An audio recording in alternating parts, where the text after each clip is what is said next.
We bring you a chilling short story titled, My Son is Dead. I didn't mean to kill him. We were walking in the backyard, down the rocky hill that leads back towards the house. While holding Alex's hand, I tripped. Brought him right down with me. I fell on the soft grass. He fell on the rocks. His head made a sickening thwack. And then he lay there in a still, bloody heap. I couldn't process it.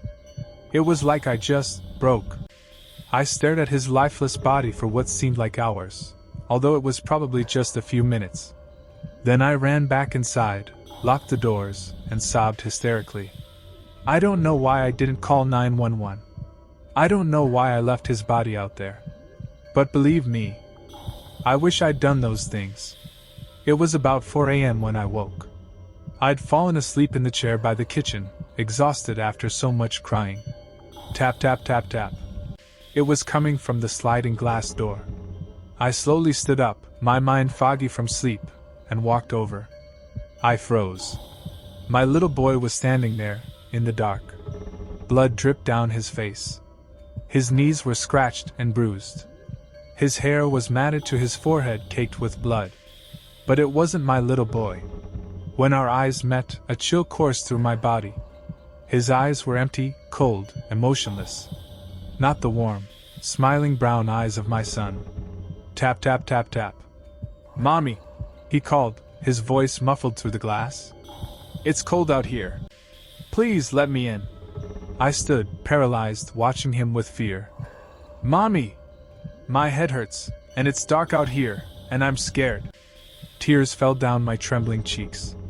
It's not Alex. It can't be. Do not open that door. But seeing my little baby like that, even if he was some sinister shell of himself, broke my heart in two.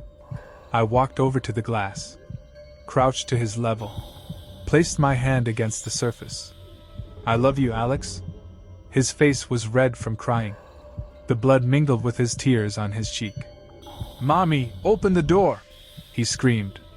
All I wanted to do was open that door. Give him a hug. Never let him go. But I knew it wasn't him. Do not open that door, the words repeated in my head. I steeled myself against my emotions, restraining the torrent of tears that threatened to burst with every breath. It's a spirit, a devil, a trick. I forced myself to turn around. Mommy! Where are you going? He screamed through the glass.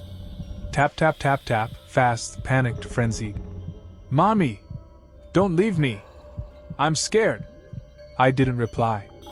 I forced my heavy legs to take a step. Then another and another until I was at the bedroom door. I forced myself to close the curtains. Lie down on the mattress. Pull the covers over my head. Ignore the faint crying from the kitchen. It began to rain. The water drummed on the roof, splashed down the gutters. Thunder rumbled in the distance. Alex was always afraid of thunder, I thought. I couldn't hear his cries over the rain anymore, but didn't stop me from picturing him there. Standing at the door. Screaming. Crying. Telling me he's scared. Begging for me to let him in. Somehow, I fell asleep.